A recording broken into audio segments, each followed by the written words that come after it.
নমস্কার, কেমন আছেন সবাই? ইতিবৃত্ত চ্যানেলে আপনাদের সবাইকে অনেক স্বাগত জানাই। সকাল সকাল মহাদেবের দর্শন করে দিনটা শুরু হোক। যদিও আমি এখনও বিছানাতে উঠিনি, তবু ভাবলাম ভিডিও শুরু করার আগে মহাদেবকে দিয়ে ভিডিওটা শুরু করি। উঠে নিয়ে আমি এই যে ঘরের কোনা চোনা সব ঝাঁট দিয়ে নিচ্ছি, সরিয়ে নড়িয়ে। আজকে হচ্ছে রান্নার সেরকম কোনো চাপ নাই, তাই ভাবলাম যে আজকে একটু পরিষ্কার পরিচ্ছন্নই করা যাক, একটু ডাস্টিং টাইপের ভিডিও আর কি। তো খাটের তলাগুলো বহুকাল যাবৎ ঢোকা হয় না, তো সেই জন্য ভাবলাম খাটের তলাগুলো ঢুকিয়ে নিই। আর মাঝে মধ্যে এরকম করে একবার ঘর দোর পরিষ্কার করলে ঘর দোর কিন্তু খুব ভালো পরিষ্কারও থাকে, আর নিজেদেরও বেশ মনটা শান্তি হয়। আর আমি দেখেছি যেদিন রান্না থাকে না, সেদিন কিন্তু বেশ ভালো ঘর দোর পরিষ্কার হয়। আর ঘরে যখন থাকে একটা ছোট বাচ্চা, তো তারপরে তো কোনো কথাই হয় না, ঘর পরিষ্কার করে রাখলেও নোংরা, নোংরা করে রাখলেও নোংরা। তো সেই জন্য আমি চেষ্টা করলাম আজকে আমি একটু ঘরগুলো ভালো করে পরিষ্কার পরিচ্ছন্ন করে নেবো। তো পরিষ্কার পরিচ্ছন্ন করে নিয়ে ঝাঁটা দিয়ে আজকে ঢুকে পড়েছি খাটের তলায়। কী আর বলবো, মোটাসোটা মানুষ হয়ে যাওয়ার পর থেকে খাটের তলায় ঢুকতে খুবই কষ্ট হয়। তো আগের দিন আমি আমার হাজব্যান্ডকে বলেছিলাম যে একটু উঁচু করে দিও তো খাটটা। তো উঁচু করে দেওয়ার পর এই যে ঢুকে ভালো করে মুছলাম। কী চুল হয়েছিল, চুলে মারামারি করছে। এই চুলগুলো মাথায় থাকে কম, খাটের তলায় কোনাচে কানাচে বেশি থাকে। তো সমস্তগুলো মোছামুছি করে নিয়ে আমি চলে এসেছি বাইরে, সিঁড়িটাকে ভালো করে মুছে নিলাম। আজকে ভালো করে মুছে একদম ঘরগুলো চকচক করছে, মুখটা শুধু দেখা যাচ্ছে না, এই আর কি। তো ভালো করে মোছামুছি করে নিয়ে আমি স্নান করব। তো দেখুন বারান্দাটা এখন ভালো করে মুছে নিচ্ছি। অনেক দিন ধরে এটা মোছা হয়নি, আর আজকে 2 দিন ধরে গ্যাস নেই আমার, তো গ্যাসটা পাইনি, বিশ্বকর্মা পুজো বলে আজকেও পাবো না। তো চলো ব্রাশ ট্রাশ করে নিই, দিয়ে স্নান করে নেবো। তো এদিকে আমি ব্রাশও করে নিয়েছি। তো একবারে স্নান করে চলো দেখা হচ্ছে তোমাদের সঙ্গে।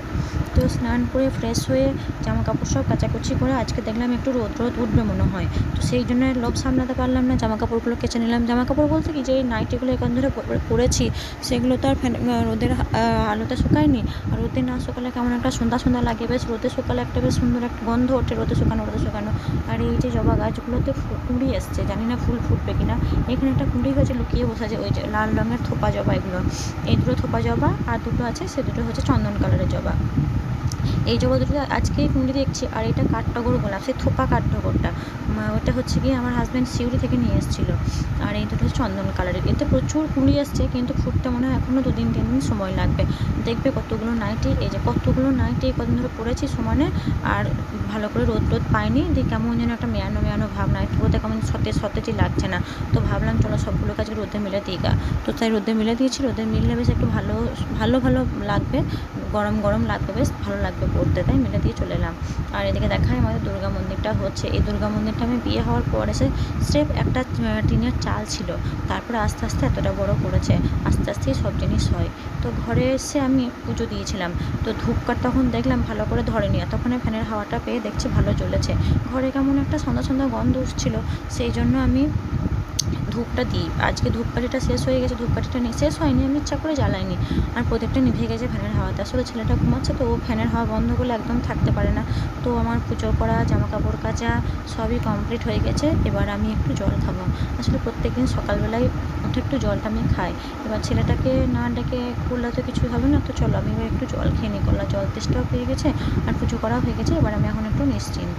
এই যে 1 গ্লাস জল সকালবেলায় আমি প্রথম খাবো। তারপরে দেখলাম জলটা খেয়েই প্রচুর চা মন চাইছিল, তাই চাটাও একটু নিয়ে নিলাম। এবার একটু তরকারি, রাতেকার একটু তরকারি আর একটা রুটি থেকে গিয়েছিলো, তো দেখলাম শুধু চা খাবো, তাই এই দুটোকেও নিয়ে বসে পড়লাম। তবে ভালোই লাগলো খেতে, খেয়ে নি চলো। খেতে গল্প করতে বেশ ভালোই লাগে। আর যেদিন থাকে না কোনো কাজ, ঘরে কোনো মানুষ থাকে না, একা থাকি, তখন যেন আরও বেশ ভালো লাগে। ওই যে আমার ছেলে ঘুমাচ্ছে মশারি টাঙিয়ে এখনও পর্যন্ত, ওকে টেনে তুলবো, তোলার পর অনেক কাজ আছে। বিছানাটাকে একটু ঝাড়বো, চাদরটাকে চেঞ্জ করবো, দুটেছে, আর লোভ সামলাতেই পারছি না। তো চলো ঝটপট খেয়ে নিয়ে ওই কাজটা ঝটপট করে নিতে হবে। সবই ঝটপটের মধ্যে দিয়েই চলছে। Good morning. উঠে পড়েছো তুমি? ওঠো। তো উঠে গেছে, উঠবো না করছিলো, ওকে উঠে টয়লেটে পাঠিয়ে দিয়েছি। তারপরে আমি বেডশিটটা চেঞ্জ করলাম। আজকে প্রায় 1 সপ্তাহ হয়ে গেল আমি বেডশিট চেঞ্জ করিনি। 2 দিন মাঝে ছিলাম না, তারপরে হচ্ছে গিয়ে এই যা ওয়েদার ছিল, এই ওয়েদারে পর আর বেডশিট চেঞ্জ করতে সাহস পাইনি।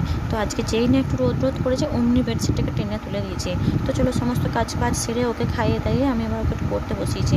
পড়তে কি আর বসে, কিন্তু সেই জোর করে পড়তে বসিয়েছি। এই কটা কাজ দিয়েছি, এই কটা কাজ যদি আজকে করে তো জানবো হ্যাঁ অনেকটাই করেছে। নামটা পড়াচ্ছি, মনে রাখতে পারছি না, তাই ভাবলাম নামটা করাই।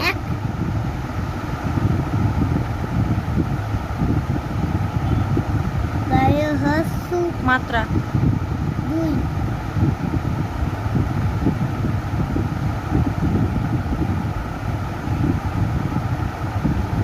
হস্যকারটা আরো ভালো করে দিতে পারছেন না, হস্যকারটা। মহাস হুম,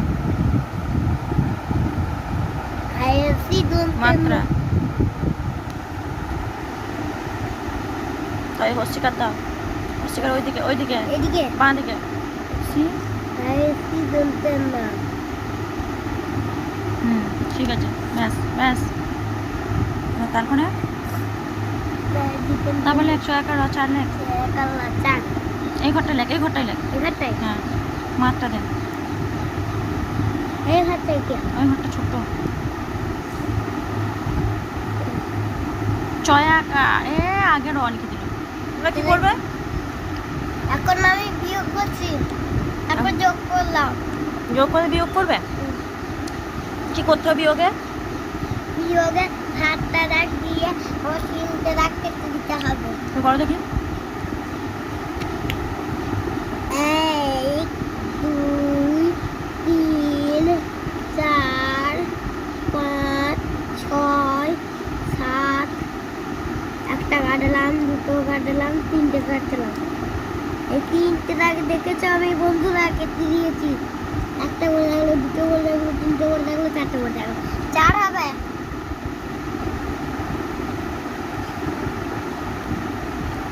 চলো ওর পড়া কমপ্লিট কি আর ছাড়, শেষে নামতাগুলো লেখাতে পারলাম না। আমি নামতাগুলো বলছি মুখেই বলবো, আমি খাতায় লিখবো না, আমি বুঝতে পারছি না। তো চলো ওকে ভালো করে ধরে বোঝাতে হবে, এরকম করে হবে না। তো এদিকে 9:30 দেখছি বেজে গেছে, তো ছটপট রুটি করে নিই। মানে কালকে রাতের অল্প একটু রুটি ছিল, তো সেটাই ভাবছি করে নেবো।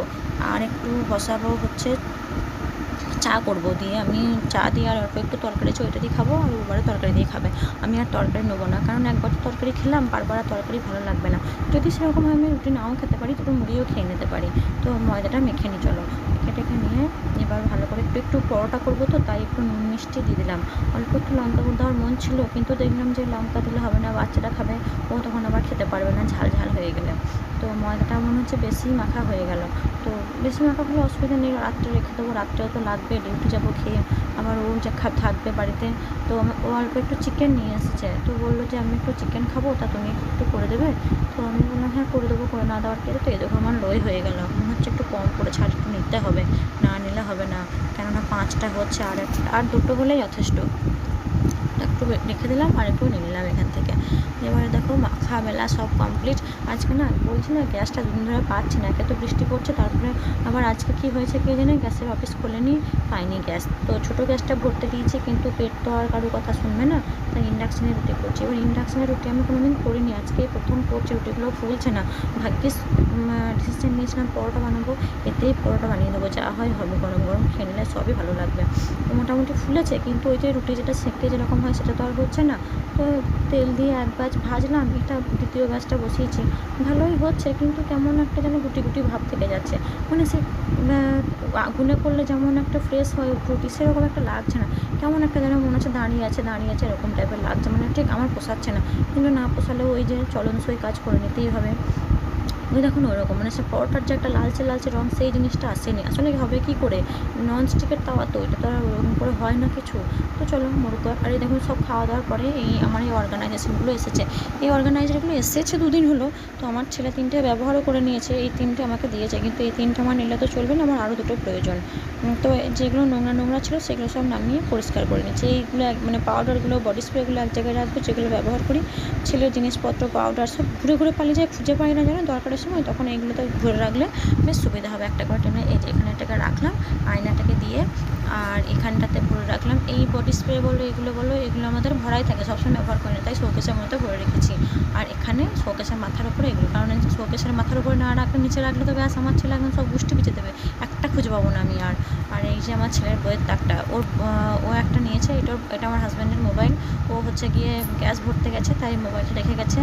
আর এখানটা দেখো কী অবস্থা করে রেখেছে, এখানটা অবস্থা যাতায়াত করে রেখেছে। ফটো ফ্রেমটা একটা ফটো ছিল আমার আর ওর বাবার, কিন্তু আমার ছেলের একটাই পাই না। তো আসলে তখন আমাদের বিয়ের প্রথম ও হয়নি, তো আমাকে এখন প্রত্যেক দিন জিজ্ঞাসা করবে আমাকে না নিয়ে তোমরা কেন ফটো তুলতে গিয়েছিলে। তো ওকে কে অত প্রশ্নের উত্তর দেবো বা বোঝাতেও পারি না, কিছুই না, যে তখন তোর কোনো চিহ্ন ছিল না, সবে মাত্র আমাদের বিয়ে হয়েছে, তোর কথা তখন পেটে মাথাতেও আসেনি, সেই বলে আমরা সেই ফটোটাকে সরিয়ে রেখেছি, ফটো ফ্রেমটাকে ওখানে রেখে দিয়েছি। তো সেদিনকে দেখছি টুক করে খেলতে গিয়ে ভেঙে ফেলেছে ওটা, আসলে ওটা মানে কভার করা ছিল, দুটোকে একসঙ্গে জোড়া লাগানো যেত, তো ওটাকে ভেঙে ফেলেছে। তো ভাঙার আগে আমি রেখেই দিয়েছি, যেদিনকে একসঙ্গে তিনজনের ছবি তুলবো সেদিনকে রেখে দেবো। আর এই হরিণের মাথাটা, হরিণটাকে একটু পরিষ্কার করবো। হরিণটা আমার ছেলে কিনেছিল একটা মেলাতে দেওয়ালে টাঙানোর জন্য, কিন্তু দেওয়ালে আমার আর টাঙিয়ে ওঠা হয়নি, মনেও থাকে না। তো এইখানটা আমি গুছালাম সুন্দর করে, আর এই পেন্সিল বক্স রাখলাম। আর এখানটা আসলে ফটো এই ফুলদানিগুলো উল্টোপাল্টা করেছিল, আর আমি এটাকে এখানে এভাবে রেখে দিলাম। আর এই যে ছোটো মতো কোটোতে এতে একটু কালো জিরে ভরা আছে। কালো জিরেটা কী করি আমি, আপনার ওই সেই যখন বাচ্চার ঠান্ডা লাগে তখন আমি ওটাকে কাপড়ের মধ্যে বেঁধে হাতের তালুতে ঘষে বাচ্চাটা নাকে শোকায়, তাহলে কি হয় ঠান্ডাটা খুব রিলিফ পায়। আর এই যে আমার ছেলে দেওয়ালের মধ্যে অজন্তা ইলোরার গুহা চিত্র এঁকে বসে আছে, কি আর করবো, আমার ওয়াল পেন্টিংয়ের শখটাও মিটিয়ে দিয়েছে, অল্প পয়সায় বিনা পয়সায় হয়ে গিয়েছে আমার। তো চলো এই আর এইখানটা আমার ছেলের কার্সা দিয়ে রেখে করেছে, ও এটা রেখেছে। আমার মাঝে মাঝে মাথা ব্যথা করে, প্যারাসিটামল খাই, এখানে একটা প্যারাসিটামল ট্যাবলেট, আর এই জোয়ানটাকে আমি রাখলাম শোয়ার সময় টুক করে একটু জোয়ান যাতে নিতে পারি। আর নীল কাঁটাটা হাতের কাছে রাখলাম যাতে ওকে নখটা কেটে দিতে হয়। ও আর এই দুটো ফুলদানি থেকে ছিঁড়ে যে গুঁজে দিয়েছে, বেশ ভালোই লাগছে। তো চলো